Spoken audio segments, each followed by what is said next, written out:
से तो नार्सिसिस्ट की ट्रेट्स ऐसी होती है कि हर एक व्यक्ति एक बार ज़रूर ये सोचता है कि कहीं वो नार्सिसिस्ट तो नहीं।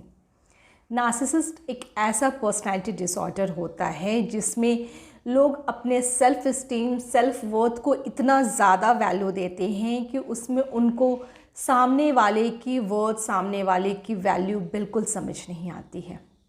कहते हैं कि कोई भी चीज़ जब अति हो जाता है तो वो बहुत ख़राब होता है, बहुत बुरा होता है, और नार्सिसिस्ट में भी ऐसा ही देखा गया है। इसके जो भी पहचान है, जो भी ट्रेट्स है, वो बहुत कॉमन है, जो कि कॉमन लोगों के साथ हमेशा ही देखने को मिलते हैं। लेकिन जब ये अति हो जाता है तो ये बहुत मुश्किल हो जाता है और एक पर्सनैलिटी डिसऑर्डर बन जाता है। मैं रुचिका हील विद खनाया हीलिंग्स पर आप सभी का स्वागत करती हूँ। अगर आप मेरे चैनल पे वेरी फर्स्ट टाइम आए हैं तो प्लीज़ लाइक करें, सब्सक्राइब करें और शेयर भी करें और मुझे भी मोटिवेट करते रहें। नार्सिसिस्ट, आज बात कर रही हूँ मैं नार्सिसिज्म एक ऐसे पर्सनालिटी की जिसको समझ पाना मुश्किल होता है, और मुश्किल ही नहीं, यूँ कहूँ कि बहुत मुश्किल होता है, क्योंकि इसके जो भी पहचान, जो भी ट्रेट्स होते हैं वो नॉर्मल आप में भी होंगे, मुझ में भी होंगे, ऑब्वियस सी बात है। लेकिन ये जब बहुत अति हो जाता है, जब वो इंसान सिर्फ़ और सिर्फ मैं के साथ सरवाइव करने लगता है, जब उसको मैं के सामने कुछ और नहीं दिखता है, तो ये एक पर्सनालिटी डिसऑर्डर बन जाता है। एक नार्सिसिस्ट व्यक्ति जब शुरू में किसी से भी मिलता है तो वो बहुत स्वीट, बहुत प्यार से मिलता है, बहुत प्यार से रहता है, इतने प्यार से रहता है कि लगता है सामने वाले को कि ये सबसे बेस्ट इंसान है दुनिया का, और इसके जैसे इंसान से कभी मिला ही नहीं हूँ मैं। यहाँ तक कि वो इतना हेल्पिंग होता है, आपके हर प्रॉब्लम के लिए हमेशा ही खड़ा रहता है, उसका सॉल्यूशन बन के आपको हर तरह से मदद करता है और आप उस पर आँख मूंद कर विश्वास करने लगते हैं। जैसे जैसे धीरे धीरे ये व्यक्ति आपके करीब आता है, आपके नज़दीक आता है, तब आप थोड़ा थोड़ा इसको पहचानना शायद शुरू करें या ना भी करें, क्योंकि बहुत सारे ऐसे रिलेशनशिप्स हैं जो 20 इयर्स 30 इयर्स तक भी नार्सिसिस्ट रिलेशनशिप में बंधे हुए हैं और उनको पता ही नहीं चल रहा है कि वो कैसे लूप में, कैसे एक रिलेशन में है जिससे वो बाहर निकल ही नहीं पा रहे हैं। सा स्वीट सा चेहरा होता है, वो धीरे धीरे सामने आता है, क्योंकि चेहरे पे मुखौटा होता है।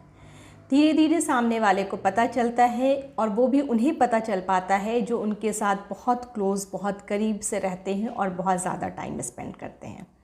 नार्सिसिस्ट को पहचानना बहुत मुश्किल इसलिए होता है क्योंकि उसका चेहरा सामने लोगों के बहुत कॉमन सा, बहुत सिंपल सा लगता है कि ऐसी पहचान, ऐसी चीज़ें तो सबके साथ होती है, इसमें कौन सी बड़ी बात है, ये एक डिसऑर्डर कैसे होता है।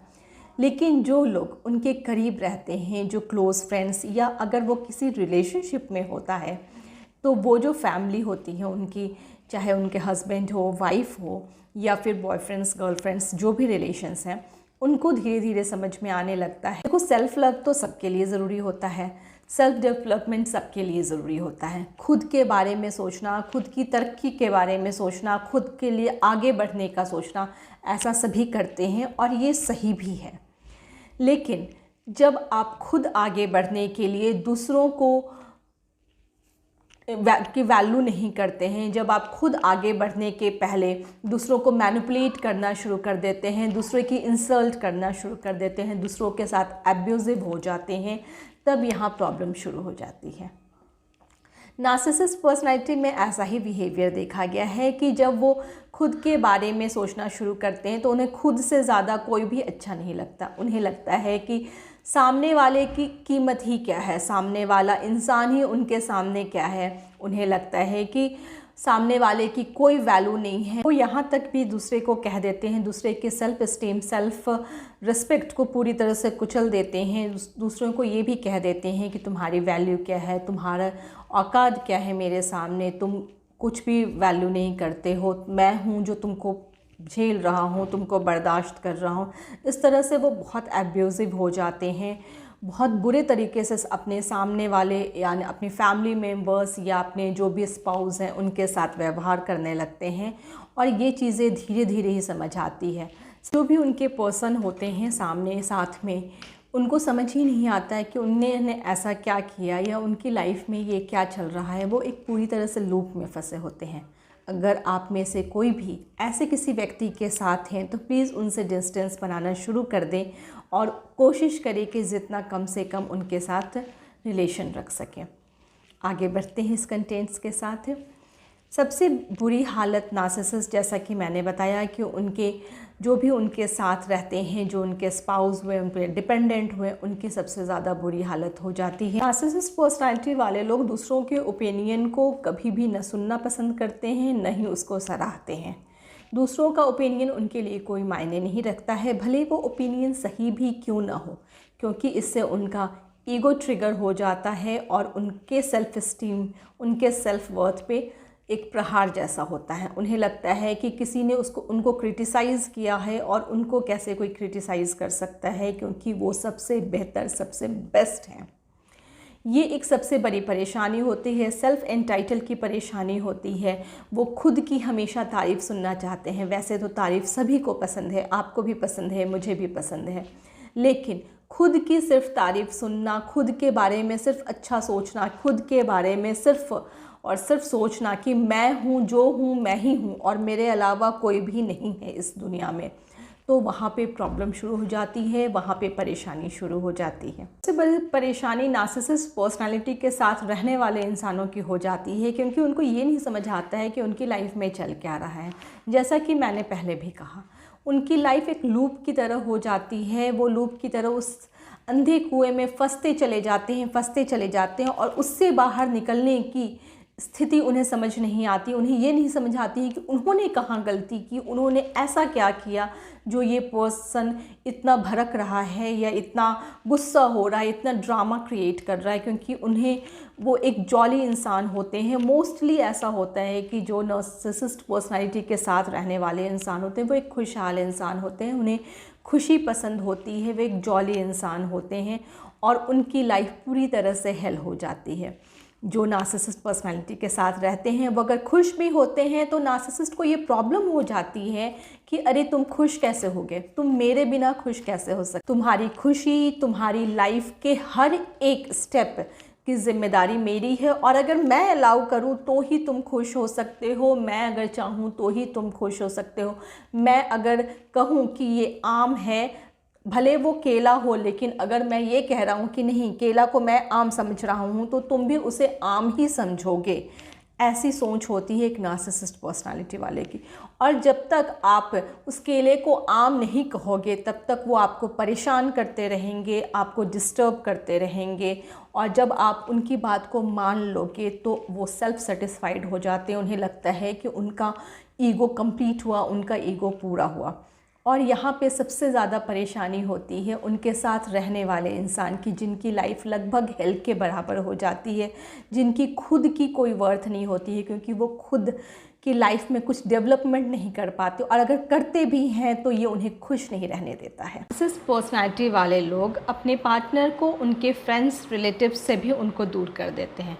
मोस्ट ऑफ द केसेस में ये भी देखा गया है कि उनके पार्टनर अगर अर्निंग है तो भी नार्सिसिस्ट पर्सनैलिटी वाले लोग अपने पार्टनर को खुद पे फाइनेंशियली डिपेंडेंट रखते हैं।